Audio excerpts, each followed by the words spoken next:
This video tutorial will help you to sculpt realistic and expressive eyeballs. Again, I've started with a sphere that's going to be the base for my skull. Going to then commence making eye sockets. Consider their placement. The eyes are usually about a third of the way down the face, the eyebrow here. You want to make sure they're low enough. And using a damp finger, I can press in to begin to define that eye socket. You want to make sure those are deep enough so that you have room to put the eyeball into the socket. And it really goes a long way to make it look like a face.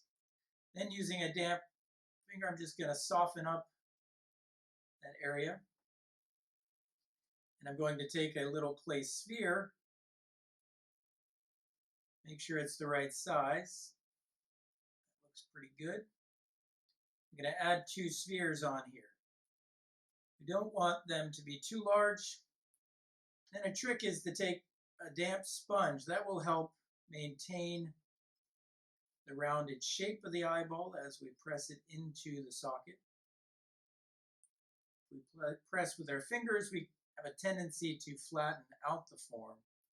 We want to make sure that it's well secured, but also nicely attached. We can take a paintbrush around the edge here to further make sure it's nicely secure. Then to make this expressive, I like to use a pencil, and at this stage we're going to put the iris in. So this simultaneously is going to help secure it to the head, while also making it look more eyeball-like. And you can experiment with how big or how small you want those eye openings to be. If you really want to get creative, you can take some supplemental teeny little, even smaller spheres and add these as little glimmer points, reflections in the eye.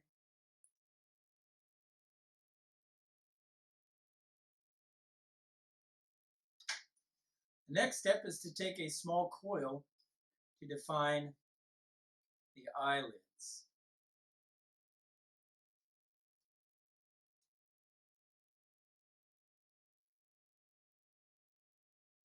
So we want to place this coil thinking about the expression we're going for.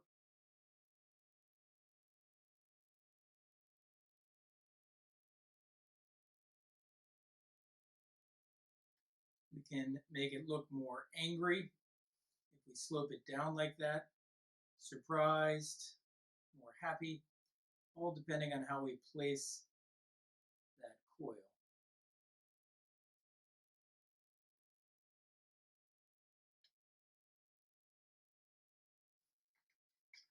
With the coil in place, we're going to blend it up,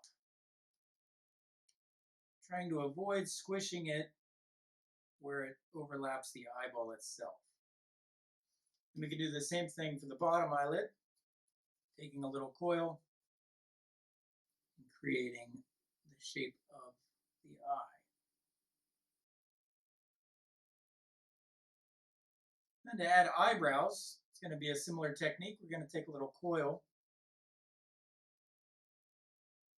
Again, the eyebrow can be very expressive depending on how we angle that eyebrow. I'm going to take that sponge again, pat that eyebrow in place.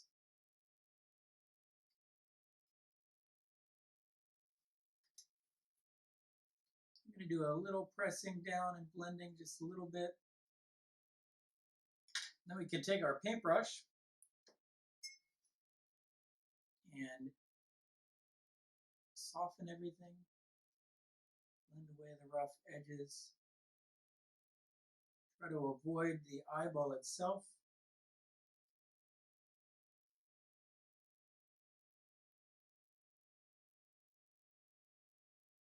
If you want to make your gnome look older, you can potentially add some little coils, pat those in place.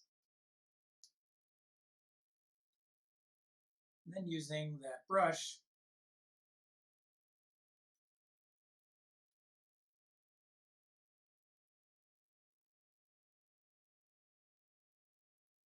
round those out into very convincing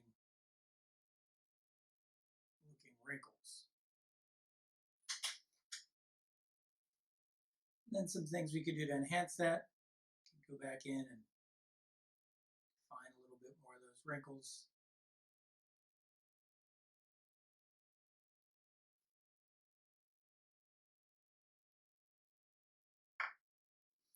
And add some hair here. So for the eyebrows, looks a little weird without the nose. So that's a great way to make very expressive eyes. To add ears, we're going to do a similar technique where we're going to add a little moisture. Usually the ear is placed on line with the eyebrow and the bottom of the nose.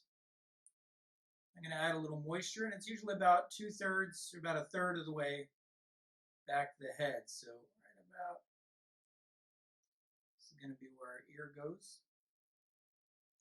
Gnomes are often seen with elf-like pointy ears. So I'm going to make a shape that's going to work to fit that. And I want to expand the surface area where I'm going to attach this. It's critical that this be large where we're going to attach. So I'm going to score this, add some moisture.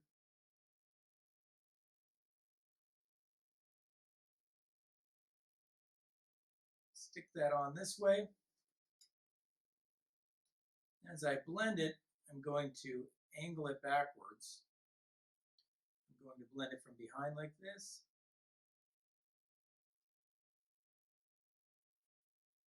You can add a little bit of the detail of the ear. Then using this brush, you can soften those edges. So for a mouth, while we're making these other features, if I wanted to add a mouth, I would do the same coil technique. All of these little features are just a matter of adding some coils. I'm going to soften this up. Probably a good idea to add a little score lines here.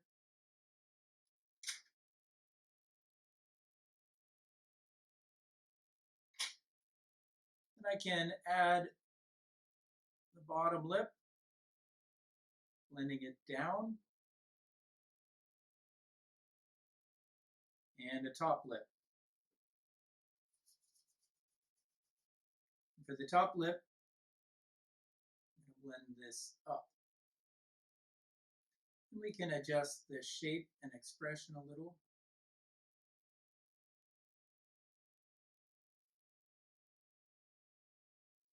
And refine with our paintbrush. And if you really want to make this look even more realistic, adding some of these other masses will help.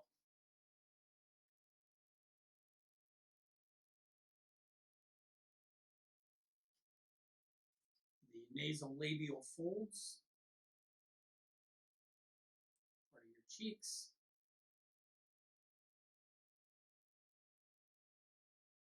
This guy could use some cheekbones.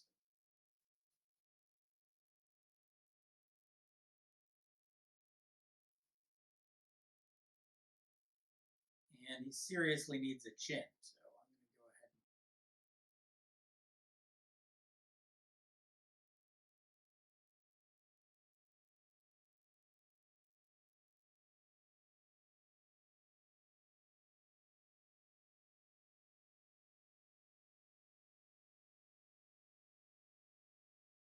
and and there you have it.